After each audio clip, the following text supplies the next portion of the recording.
The other day, I prepared some St. Louis cut ribs on my Oklahoma Joe's smoker. And to get those St. Louis cut, I had to trim down some full spare ribs. And when you trim down full spare ribs to St. Louis cut, you end up with rib tips. And so today, I'm gonna be smoking rib tips out on the Weber Kettle.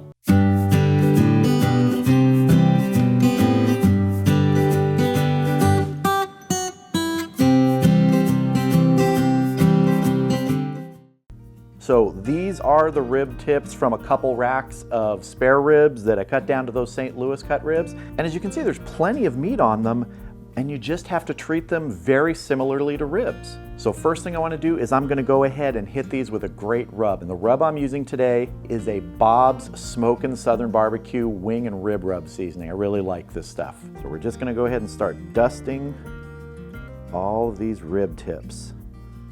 And I've cut these down from big long strips into more manageable small sizes. I just want to get everybody front and back. Sometimes you can find these at the butcher and they're selling them for a lot less than full racks of ribs. You can see in this piece right here, that is a lot of good meat. Porky goodness. And yes, we're going heavy on the rub because these rib tips can handle it. There we go. These rib tips are ready to head out to the Weber Kettle. So our kettle's running at 268 right now. The temperature I'm going to be shooting for today is between 250 and 275. So let me show you how I have the kettle set up. I'm using the briquette basket today, and the briquette basket is pretty much full. I also have some foil in the bottom of the kettle just to catch drippings, and I have my ambient temperature probe. So let's go ahead and get these rib tips on. Get the thicker ones closer to my briquette basket.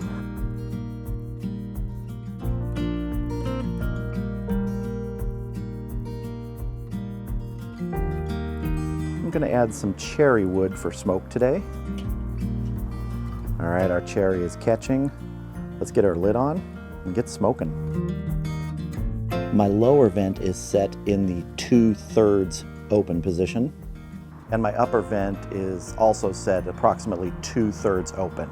We're gonna let those rib tips go for about 2 hours, just bathing in that cherry wood smoke. After 2 hours, we're gonna transfer them to a foil pan, cover them in some great barbecue sauce, wrap it tightly with foil, put them back on there for at least another hour.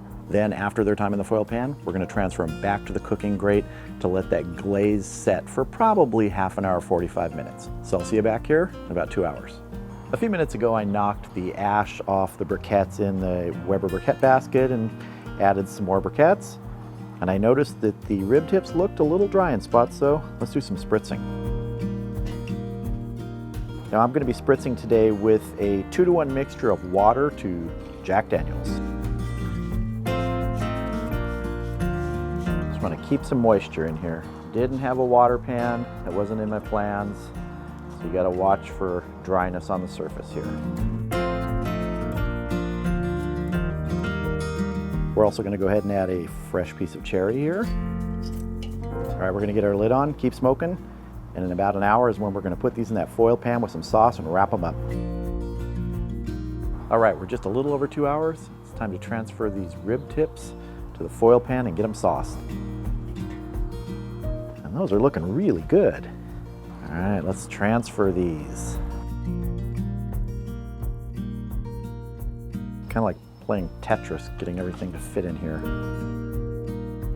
Now the sauce I'm going to be using today is a root beer barbecue sauce. I used that on the ribs that these came from. I'll put a link down in the description to that video so you can check out that recipe for that homemade root beer barbecue sauce. We're just going to cover these in sauce. Get down in there, make sure everybody gets rubbed and covered. That's looking good. Let's get this covered with foil. All right, we're double wrapped tightly with foil. Let's get it back on the kettle. Gonna get our lid on, and we're gonna check these probably in about an hour and a half. All right, we've been going about 90 minutes in the foil pan. Let's see how we're doing. Unwrap it right here. Can definitely say these smell terrific, but now I want to transfer these back to the cooking grate so they get some finish time and let that sauce sort of tighten up on the outside.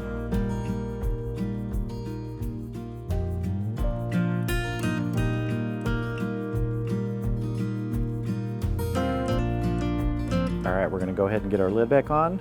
These are gonna go for about 45 more minutes, I think. And then we're gonna have rib tips to taste. See you back here in about 45 minutes. All right, we've been going 45 minutes with that sauce on there, just on the cooking grate. Let's see how we're doing. Really good color on there. Just wanted to do a little probe test for tenderness here and see. Yeah, we're kind of buttery there. I think we're good. All right, I'm gonna get these off, get them inside. We're gonna have a taste.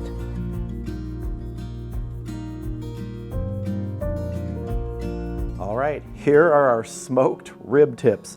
And if you've never seen or made rib tips before, basically these are just mini little ribs. And so they are gonna look similar. You're gonna have that barkiness on the outside. The easiest way to eat these is just to pick them up, rip the meat off, and start eating.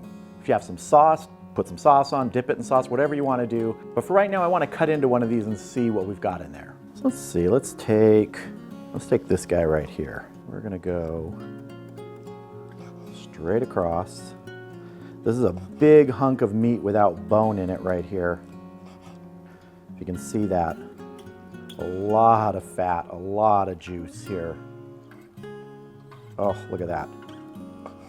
You know, we're gonna dispense with the formalities and I'm just gonna say it. It's time to taste. And I'm just gonna go right in here with this piece that I just cut off. Nice and hot, nice and juicy. Let's see. Oh, that is really melting in my mouth. And such great smoke flavor just really from those 2 hours of the cherry wood on there. That's one of the things I love about the kettle. You get great smoke flavor in that enclosed environment. You get great smoke.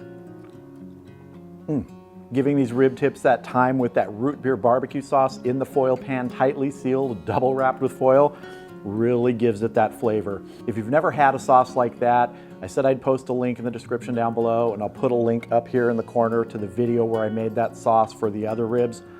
You really should try it. Total cook time on these was just over 4 hours, maybe 4 hours and 5 minutes. Really tender, really juicy, great bark on the outside, great flavor. The kettle really does a good job when you're doing something like rib tips.